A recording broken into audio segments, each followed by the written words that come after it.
how to stop carrying emotional pain from the past, what psychology says about letting go. At this stage of life, your 60s, 70s, and beyond, you've lived through more than most people talk about. You've carried joy, loss, love, disappointment, hope, and heartache. And while many of those memories shaped you in beautiful ways, some of them have stayed heavier than you expected. Old arguments still echo, past relationships still sting, regrets linger, and certain moments, even decades later, still sit quietly in the corners of your mind. Many older adults across the United States, the United Kingdom, Canada, Australia, and New Zealand tell me the same thing. I thought I'd feel lighter by now, and yet, emotional pain has a way of resurfacing, especially later in life when the pace slows and the mind begins to reflect more deeply. But here's the truth most people never hear. Letting go is not about forgetting the past. It is about releasing the burden of carrying it. It is about allowing your nervous system, your thoughts, and your heart to reorganize themselves in ways that bring peace instead of tension. And it is absolutely possible, no matter your age, no matter your history. Today, we're going to explore the psychology of letting go, why emotional pain clings so tightly, and how you can use the power of the aging brain to finally set yourself free. Number 1. The brain is designed to remember emotional pain more vividly than neutral events. Scientists call this the negativity bias, and it was originally meant to protect humans from danger. But after 60, this bias can become more noticeable. As the brain slows in certain areas, such as rapid attention switching, it becomes easier for emotional memories to resurface when the mind is quiet. This is why moments from decades ago suddenly feel fresh. Older adults often reflect more because the brain's default mode network becomes more active with age. This network is responsible for daydreaming, self-reflection, and wandering thoughts. When this network becomes active, past emotions rise to the surface, not because you're stuck, but because your brain is processing unfinished experiences. Number 2, emotional pain stays alive because the amygdala, the emotional center of the brain, keeps the memory active. But here's what many seniors don't know. After the age of 60, the amygdala becomes more sensitive to positive emotions than negative ones. This means you are biologically more capable of releasing pain now than when you were younger. Your brain is naturally shifting toward peace. However, old pain stored in the body, muscle tension, tightness in the chest, a heaviness in the stomach, can keep memories alive. Emotional memories are not just thoughts, they are physical imprints. Releasing pain requires both mental and physical strategies. If you're still watching this video and finding these insights valuable, please comment nice below to let me know you're here. And if you haven't subscribed yet, I recommend you subscribe and turn on the bell so you don't miss any videos. Your support helps us continue creating good content to inform and inspire you. Now let's move forward. Number 3, forgiveness is one of the most powerful tools for letting go, but it is also one of the most misunderstood. Forgiveness is not saying, "It didn't matter," or "They were right."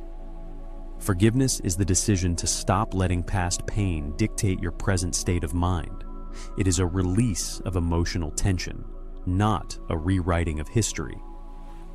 Research from Stanford's Forgiveness Project shows that older adults are naturally more equipped to forgive than younger adults because they have stronger emotional regulation, more life perspective, and a deeper understanding of human imperfection. Forgiveness is not about excusing another person. It is about freeing yourself. Number 4, emotional pain persists when the mind continues to replay the same story. But the brain has the ability to rewrite emotional meaning. even decades later. This process is called cognitive reframing. When you intentionally reinterpret an event with new insights, the emotional charge decreases. For example, instead of replaying the thought, "I should have done something differently," you reframe it as, "I did what I could with the knowledge I had at the time." This shift doesn't erase memory, but it softens its grip. Older adults are especially good at reframing because they have lived enough life to see events from multiple angles. This wisdom is one of your greatest strengths. Number 5. Another reason emotional pain stays alive is rumination. The mind circling the same thought over and over. But rumination is not a sign of weakness. It is the brain's attempt to solve unresolved feelings.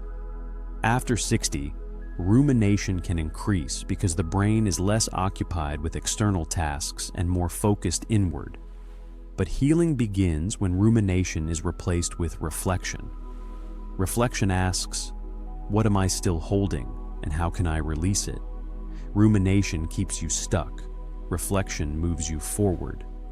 Shifting from rumination to reflection is one of the most powerful changes you can make. If you're still watching this video and finding these insights valuable, please comment nice below to let me know you're here. And if you haven't subscribed yet, I recommend you subscribe and turn on the bell so you don't miss any videos. Your support helps us continue creating good content to inform and inspire you. Now let's move forward. Number 6. Letting go also requires understanding the role of neural pathways. Emotional pain becomes wired into the brain when the same memory is replayed repeatedly. But the brain remains flexible and adaptable throughout life, a process called neuroplasticity. Even after 60 or 70, new neural pathways can form. When you practice thoughts of compassion, acceptance, or peace, these pathways grow stronger. When you replay pain less frequently, those pathways weaken. Letting go is not a single moment. It is the gradual rewiring of your brain toward relief. This is why simple practices, such as mindful breathing, talking through emotions with someone you trust, or writing a letter you never send, can have powerful effects on emotional release. Number 7. Letting go often requires acknowledging grief. Grief for what happened. Grief for what didn't happen. Grief for the person you were. Or grief for the person you hoped someone else would be. Many seniors carry grief silently for decades, but acknowledging this grief allows the brain to process it fully. And here's the hopeful truth. Older adults are more resilient than most people realize.